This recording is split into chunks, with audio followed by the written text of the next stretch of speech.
오늘 말씀은 예수님께서 예루살렘으로 가실 때 예루살렘으로 가는 그 의미를 제자들에게 가르쳐 주신 말씀입니다. 예수님께서 예루살렘에 가시는 그 의미는 무엇이냐? 예수님께서는 선지자들이 예언하신 바 그리스도시다 라고 하는 의미죠. 선지자들은 그리스도의 고난과 죽음 그리고 부활에 대해서 예언했습니다. 그런데 예수님께서 예루살렘에 가시면 예언된 것처럼 고난을 당하고 죽임을 당하고 그리고 부활하게 되리라 말씀하신 거예요. 32절 33절의 말씀을 보시면 인자가 이방인들에게 넘겨져 희롱을 당하고 능욕을 당하고 침뱉음을 당하겠으며 그들은 채찍질하고 그를 죽일 것이나 그는 3일 만에 살아나리라. 한마디로 말하자면 예수님이 바로 그리스도시다. 이 말씀을 하신 거죠. 예수님은 이렇게 분명하게 말씀하셨고 또 예루살렘에 가셨을 때 예수님께서 말씀하신 바가 분명하게 이루어졌습니다. 예루살렘에서 온갖 부류의 사람들, 헤롯 당원들, 바리새인들, 대제사장들, 장로들, 율법사들과 논쟁을 벌이셨고 결국 예수님은 그들에게 거부되어 로마 총독 빌라도에게 넘겨져 온갖 고난 다 당하시고 십자가에 달려 죽임 당하셨지요. 그러나 제사장들과 로마군의 방해에도 불구하고 예수님께서는 부활 승천하셨습니다. 이 모든 것들이 의미하는 바는 뭐냐? 다시 말씀드립니다만 예수님이 그리스도시다라고 하는 사실이에요. 사랑하는 성도 여러분, 예수님이야말로 우리를 죄에서 구원하신 하나님의 아들이요 우리의 주님이심을 믿으시기를 주님의 이름으로 축원합니다. 자, 그런데 여러분 성경을 보면 참 이상한 일이 일어납니다. 예수님께서는 이렇게 미리 제자들에게 내가 어떤 일을 당하게 될 것인지 말씀하시고 가르쳐 주셨는데도 불구하고 제자들은 그 사실을 제대로 인식하지 못하는 것 같더라 하는 것입니다. 예루살렘으로 가는 제자들의 마음은 어땠느냐? 제자들은 기세등등했습니다. 예수님께서 예루살렘에 가시면 내가 우회정 너는 좌회정 하면서 서로 누가 더 크냐 싸우기도 했고요. 심지어는 예수님의 말씀을 진지하게 받아들이지 못하고 호기롭게 예수님과 함께 죽으러 가자 얘기했던 제자도 있었고요. 또 예루살렘 성에 입성하실 때에는 어땠습니까? 사람들이 호산나 다윗의 이름으로 오시는 이여 하면서 찬양하고 환영하고 영접했을 때 제자들은 이분이 바로 예수님이야 그랬겠지요. 그런데 여러분 다시 말하자면 그들의 마음은 어떤 마음이었겠습니까? 내가 바로 이분의 제자야 라고 하는 거 아니었겠습니까? 오늘 말씀을 여러분 다시 한번 생각해 보십시오. 예수님께서는 내가 예루살렘에 가면 선지자들이 예언한 것처럼 고난당하고 죽임당하고 부활하게 될 거야 말씀하셨잖아요. 그 말씀과 제자들의 모습은 뭔가 핀트가 맞지 않는 그런 모습을 보여주고 있었더라고 하는 것입니다. 그런가 하면 그렇게 기세등등했던 제자들이 기가 완전히 꺾이게 되는 일도 있었지요. 언제였습니까? 예수님께서 말씀하신 것처럼 예수님이 대제사장들에게 붙잡혀 고난당하실 때 제자들은 그제서야 예수님을 모른 척하고 도망치고 심지어는 예수님을 모른다 부인하고 또 저주하기까지 하더라는 것입니다. 문을 걸어 잠그고 두려움에 떨더라 라고 하는 것입니다. 그제서야. 여러분 왜 그랬을까요? 예수님은 숨기지 않으셨습니다. 예수님은 어떤 일이 일어나게 될는지 예수님께서 어떤 일을 당하게 될는지 이렇게 미리 말씀하시고 가르쳐 주셨습니다.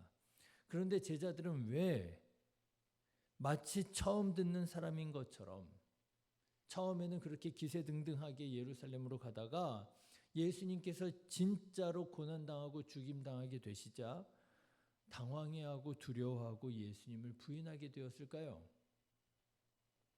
그 이유가 34절에 이렇게 나옵니다. 34절 같이 읽어보실까요?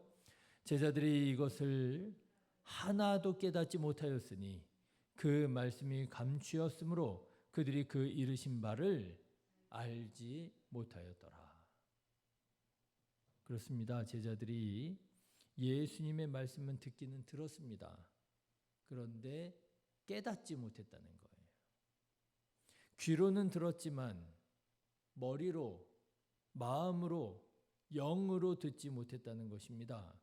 그래서 말씀이 드러나지 못하고 감추어졌고, 그래서 예수님께서 무슨 말씀을 하시는지 제자들은 한마디로 말하자면 전혀 알지 못하고 있었더라고 하는 거예요. 예수님의 뒤를 따라갑니다. 예수님과 함께 예루살렘으로 갑니다. 예수님의 말씀을 듣습니다. 그런데 그들은 예수님께서 왜 예루살렘으로 가시는지 알지 못했고, 그들은 예수님께서 무엇을 위하여 예루살렘으로 가시는지 전혀 이해하지 못하고 그저 자기들만의 생각에 빠져서 우의정 좌의정하면서 싸우고 그랬던 것입니다. 저는 오늘 말씀 묵상하면서 이런 일들이 오늘 우리에게도, 오늘 나에게도 일어날 수 있겠구나 깨닫게 되었습니다. 여러분 생각해 보십시오. 우리가 하나님의 말씀을 얼마나 많이 듣고 있습니까?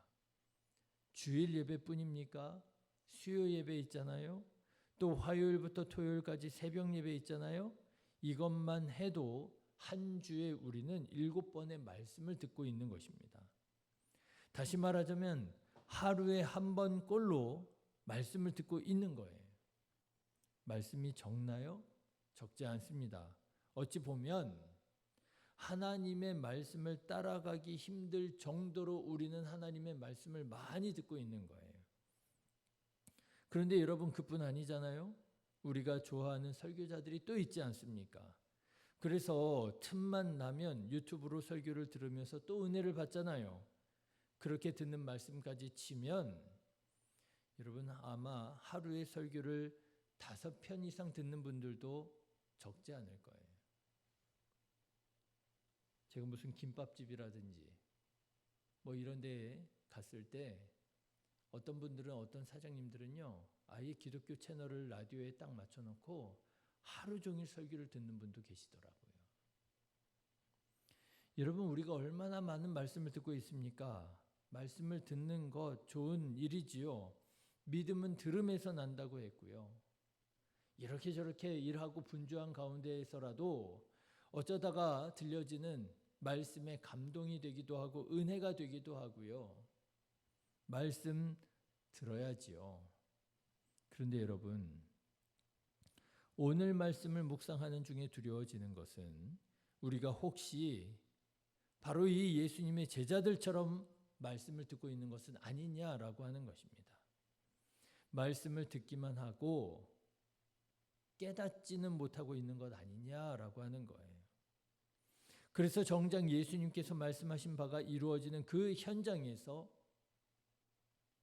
마치 말씀을 처음 듣는 사람인 것처럼 당황하고 두려워하고 그러고 있는 것은 아닌지, 그리고 더 나아가서 정말 우리가 믿음으로 예수님을 나의 주님이라고 고백해야 할 그 순간에 예수님을 고백하지 못하고 예수님을 나의 주님이라고 고백하지 못하고 나는 예수님께서 십자가 지실 때에 그 곁을 지키지 못하고 나는 예수님께서 부활하셨을 때에 그 사실을 믿지 못하고 있는 것은 아니냐라고 하는 것입니다. 저는 조심스러운 얘기지만 현대 그리스도인들이 하나님의 말씀을 듣고 깨닫고 적용하고 순종하는 것이 아니라 그저 하나님의 말씀을 소비하고 있는 것이 아닌가 하는 생각이 들었습니다. 소비하는 거예요. 하나님의 말씀을 듣고 끝나는 거예요. 아, 오늘 말씀 참 은혜로웠어. 그리고 그냥 끝나는 거예요. 없어지는 거예요, 말씀이. 소비해 버리는 거예요. 여러분, 우리가 하나님의 말씀을 소비하고 있지는 않습니까? 예수님의 제자들처럼. 예수님께서는 아무리 말씀하셔도 예루살렘에 가는 그 의미가 무엇인지, 내가 예루살렘에 가면 선지자들이 예언한 것처럼 고난을 당하고 죽임을 당하고 그리고 부활하게 되리라. 그래서 내가 바로 그 예언한 바 그리스도라 하는 것을 말씀하시는데도 불구하고 혹시 제자들처럼 깨닫지 못하고 알지 못하고 두려워하고 당황해하고 있는 것은 아니냐라고 하는 것입니다.